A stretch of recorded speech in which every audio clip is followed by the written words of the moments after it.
পাকিস্তান সফরের মাঝপথেই দেশে ফিরে যাচ্ছে শ্রীলঙ্কার এক দল। রাজনৈতিক প্রতিবাদে উত্তাল ইসলামাবাদ। সে কারণে মঙ্গলবার একদিনের সিরিজের দ্বিতীয় ম্যাচ বাতিল করতে বাধ্য হন পাকিস্তান ক্রিকেট বোর্ডের পিসিবি কর্তারা।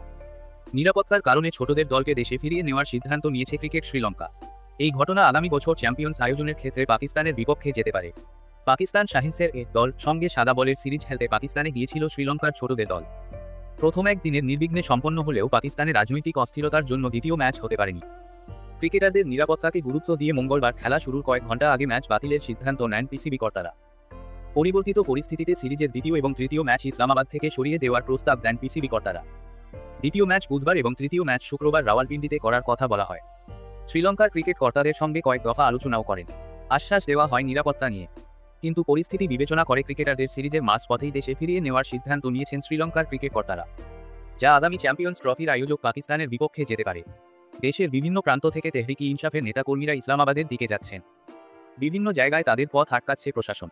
তা ঘিরে একাধিক সংঘর্ষের ঘটনা ঘটেছে। পরিস্থিতি ক্রমশ উত্তপ্ত হয়ে উঠছে পাকিস্তানের রাজধানীর। পিসিবি জানিয়েছে পাকিস্তান শাহিনস এবং শ্রীলঙ্কার এক দলের সিরিজ আপাতত স্থগিত রাখা হচ্ছে। দেশের বোর্ড সিরিজের নতুন সূচি নিয়ে আলোচনা করছে। উল্লেখ্য, প্রথম একদিনের ম্যাচে পাকিস্তানের ছোটদের দল 108 রানে জিতেছে।